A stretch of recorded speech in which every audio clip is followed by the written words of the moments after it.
All right. Yeah, look, excited about what we were able to get accomplished tonight. I think, a lot of times you get into these drafts and sometimes a position of need and best available player don't always match up. We felt like tonight was a great situation for us, in that we felt like, offensive tackle was a position of need for us, and we felt like we had a really good player on the board that was available to us at that point in time. And so, and yet I think that was something that we kind of knew going into the draft that, that it was a pretty deep group of offensive tackles, and so we felt good. There's a handful of guys that we felt, really good about as potentials at that pick. So really excited about Taliese. I think he's big, he's athletic, he's extremely physical. I think he's a culture builder type personality, I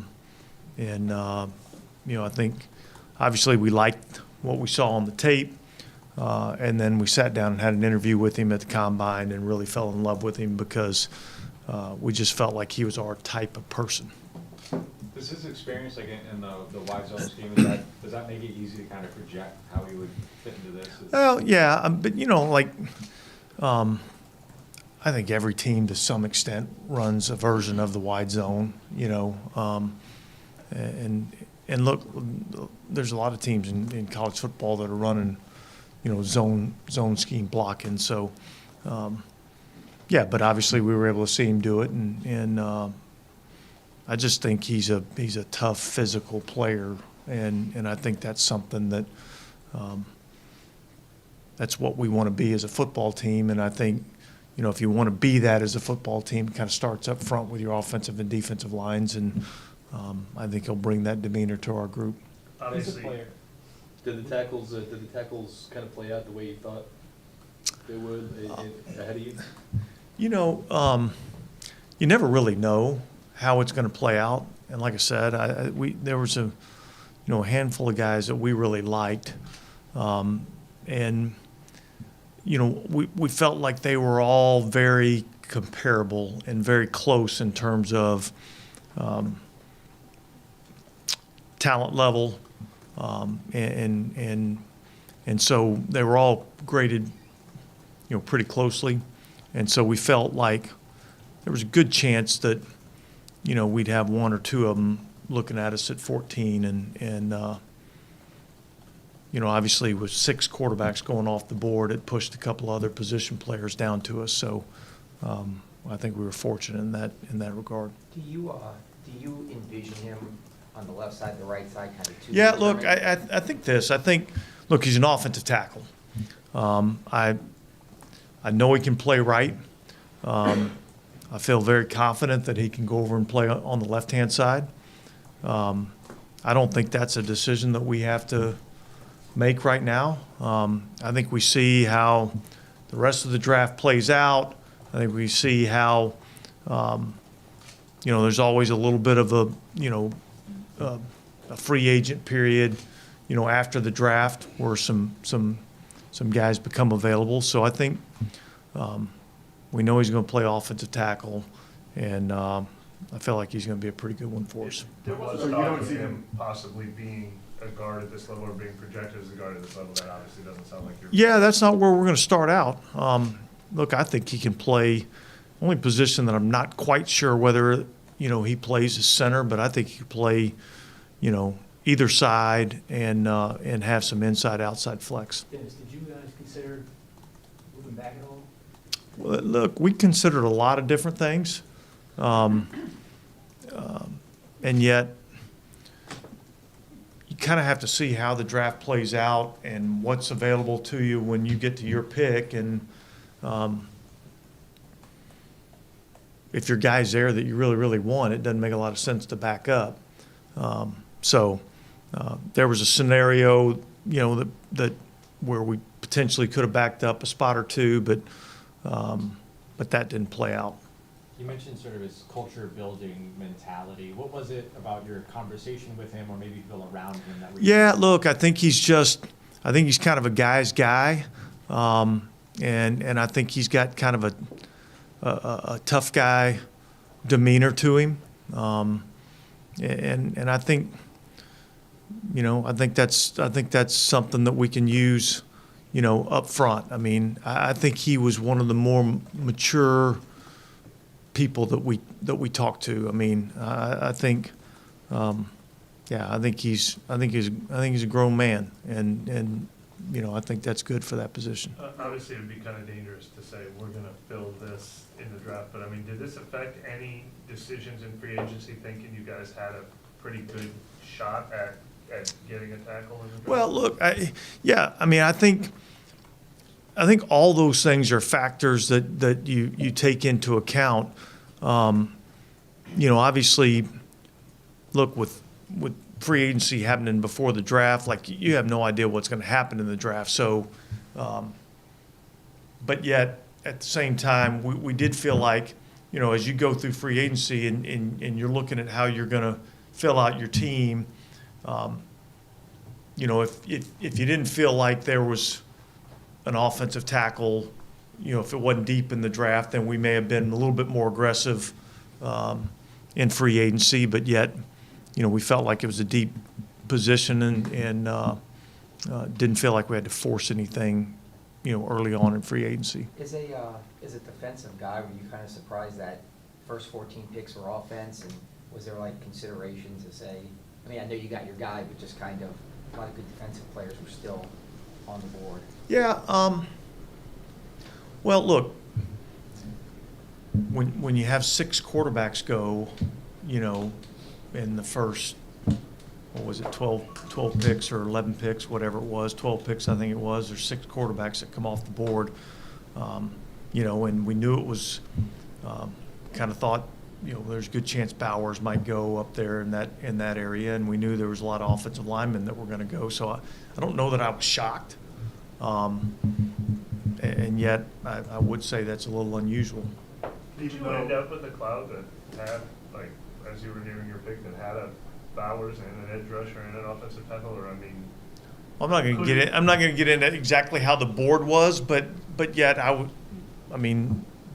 Brock Bowers was a consideration for us, and the fact that he got, all the way to pick 13, wasn't it? Right. So he got all the way to 13. So I mean, there was certainly some discussion going on. So that, meaning that it wasn't like tunnel vision, like we're gonna take the best tackle on our board, like it certainly, if Fuaga goes 13, it might have ended up differently, or? Yeah, absolutely, could have, yeah.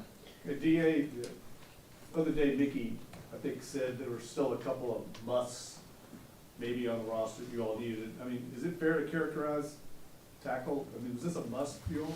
Yeah, I think it certainly was a must. Obviously, Ram's situation is a little bit up in the air. We still feel confident in Trevor Penning, and yet it's still an unproven commodity. So James Hurst retiring, this is something that we kind of expected and knew was coming. And so, look, we knew that was going to be a position that we were going to need to, try to address in the draft. And, fortunate for us, like I said, when we started this, it's not all too often that, the depth of the draft and the position of need really marry up, but this happened to be a year that it married up for us. What is it about Tally that really makes him versatile to play on both sides of the ball? Both Excuse- sides of the line, I'm sorry. What's that? His ability to play on either side, what about that? His game itself, he's the confidence that he can play right. Yeah, look, I think, he's an extremely good athlete for his size, and he's got outstanding feet and body control, really good balance, and so, and look, the biggest difference, I don't know that we put nearly as much stock into the left tackle versus the right tackle. So probably the biggest difference is just right-handed stance versus a left-handed stance. But yeah, I see those positions being a lot more similar because the best pass rushers used to always be on the right-hand side. So it wasn't always about the blind side of the quarterback. It was the best pass rusher. Now, that typically ended up being on the blind side of the quarterback, but the best pass rusher was over there on the right, and so you needed your best protector over there. I don't know that I necessarily see it that way all the time anymore. And, teams are moving, their rushers around and not really lining them up in one spot all the time. So right and left really is probably a little bit overrated in my mind. What, did the uncertainty or the not knowing, or maybe even expecting Ryan Ramczyk not being available, make right tackle even, maybe that would have affected strategy if you knew Ryan Ramczyk was locked in at right tackle? Yeah, might have affected in terms of where the initial lineup would be, but I don't know that necessarily, affected any more so the need for a tackle. Taliese said that it was a bit of a surprise. There wasn't a ton of communication over maybe the last month or so. Is that a product of being comfortable in the scouting early on? When you identify somebody early on that everybody in your building loves on tape, and then you get a chance to go and see them at the combine, and you interview them, and you get a chance to talk to them, you feel comfortable with the mental and the learning ability. There's not really, once you feel comfortable with it, it's not like you have to go through a lot longer process. And so, look, a lot of times when you have a clean prospect, there's not a lot of holes that you're trying to fill in the blanks. You're better served spending your time trying to, find out some other things about some other players once you feel like you're pretty confident that you found a guy that fits your culture and what you want to do. How long did you know that James Hurst was going to retire? And how much did that further propel the need to get offensive line? Yeah, I don't know exactly when that was, but we've known for a while that was going to be the case. So that's kind of been, in our plans for a while. When 3 tackles go in the first 10 picks, do you start to get nervous as it gets closer, hoping your guy's there? Or? Well, did you get nervous? Yeah, look, you have guys that you kind of target that you really like and that you think are going to be there for your pick. And, in particular, when they start, taking other guys at that position, it's kind of the next man up. So, yeah, you get a little bit nervous, but there were some good players on the board. And so did I go into this thinking, hey, there's a good chance we take a tackle at 14 and would feel really good about it? Yes. Did I feel like we had to take a tackle or else? No, because there were some other good players. And so that's how the draft goes. And like I said before, that it just married up for us this year, and it was good. And you kind of touched upon this before, but 15 minutes is such a short time at the combine to kind of speak to him in an interview. Was there something he said or in that meeting that you really remember? Yeah, look, I think I just fell in love with the personality. I just fell in love with, I didn't feel like this player was sitting in front of me trying to sell me something that he wasn't. I felt a genuine person. And I just felt like he was a man's man, guy's guy, dude's dude, however you want to call it, and I like that, and then when I take that and then I put on the tape and I watch him play and the way that he plays, the physicality with which he plays, I thought it was a pretty good fit. Is that, I think you call him a top class SOB, is that more in like his run blocking, his passing, where you kind of see that? I see it in all aspects of his game, yeah. Is there any aspect of his game that you're hoping maybe he takes, another step forward throughout training camp and everything? Well, look, I think his physicality is great. I think, look, probably with a lot of these guys, they're probably a little further developed in terms of the run game. So I think still working on his pass protection, but I think he's a pretty polished player. So, look, anybody that we draft has things that they have to work on and things that they have to be better at. But I think he's pretty good in a lot of areas. This team has obviously never been afraid to trade up, but was there any sense this year that you were hoping to hold on to the picks since you have less capital than usual to work with?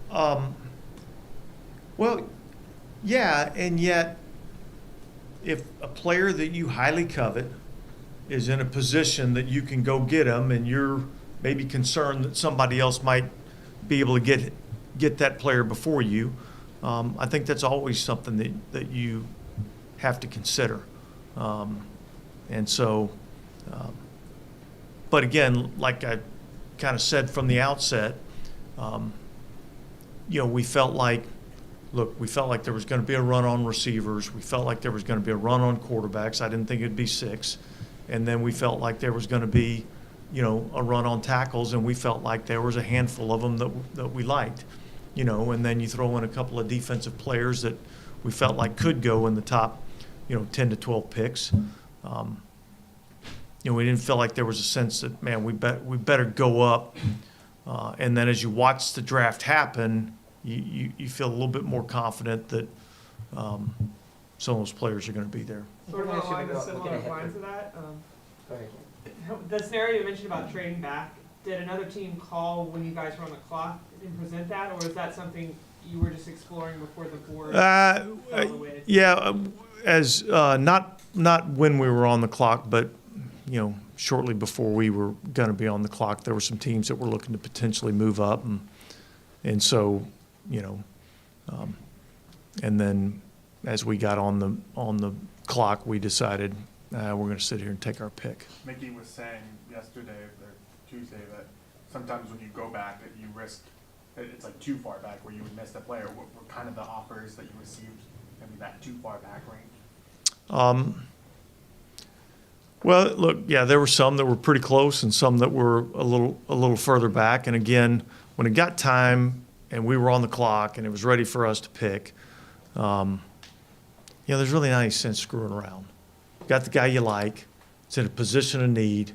Let's don't overthink this. Let's take the player, and that's what we did. You, just looking ahead to tomorrow, I think a few years ago, Mickey said that he felt like there was like a top 20, and then there was like 20 through 50 grouping. Picking at 45, do you feel like there's still a lot of really good players that you all will be able to potentially get? Tomorrow Yeah, to look, start? we'll obviously, when I get done here, we'll go up and kind of look at the board a little bit more, and we'll do a little bit of that tomorrow. But yeah, I think we got 13th pick tomorrow, so there's going to be 12 players that are going to go off the board before we get an opportunity to pick, unless we do something. So we'll see where that's at, and but there's some good players still left. And I had a follow-up question. You referenced it a couple of times. You've been doing this a long time. Is there a moment on any team that you kind of all look at each other and go, wow, I can't believe that happened? If you want to read between the lines on that, you can.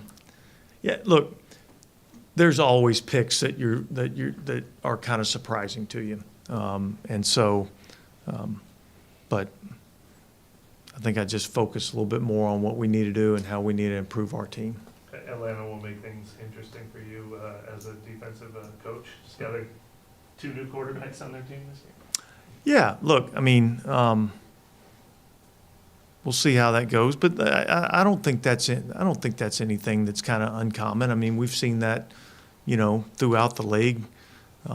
You have a quarterback and you draft a young guy and give him an opportunity to come in and sit and develop. So nothing really shocks me too much.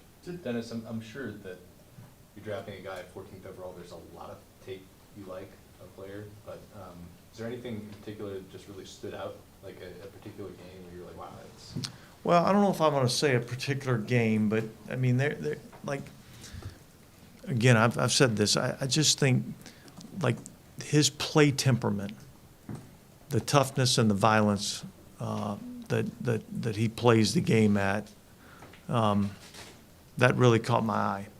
and being able to do that at a high level of competition, I thought was impressive. And then you go and look, here's a guy that knows he's going to be, call it a top 15, top 20 tackle.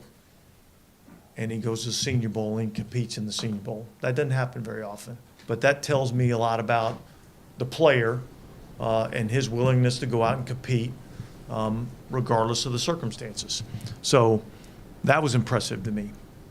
When you guys take Penning like a few years ago and you take a tackle there, and maybe he doesn't, acknowledging that his development could still, like, it doesn't maybe pan out the way that you guys want. Is there anything that you use from that process to inform you looking for a tackle this time around, or is there anything that you take from that you learn from? Well, yeah, I mean, look, you're always evaluating, you know, what you did well, what you didn't do well. And look, I'm at a position right now with Trevor Penning where I'm excited about seeing where he can go. I'm not worried about, you know, where he's at right now. I'm thinking about where he can be, and I think this guy is a very talented player. I think he can be a really good player in our league. And I think he's been slowed by some development and injuries. And so, yeah, I mean, are there things there's things, yeah, there's obviously things that you learn, but I'm at a point right now where I feel like this guy's still I'm still excited about the prospect. Yeah, I guess I just mean, like, when you're looking at Fuaga, like, you hear this notion of, like, Fuaga specifically being, like, a plug-and-play tackle, but you could also look at the scouting reports or the analysis of Penning at the time, and that would Yeah, be and I think each one of these are different situations. You know, you got a guy that played in the Power 5 conference versus a small school guy. There's more development that happens in that type of area. So I think each one's, you know, kind of a totally different situation. Yeah, no, I know you're still in the middle of it, but what's the draft process been like with the new offensive staff? I mean, has it been stimulating to some degree or invigorating in any way with new ideas and fresh kind of way of looking at things with some of the staff? Yeah, it has been. I mean, the process itself hasn't changed.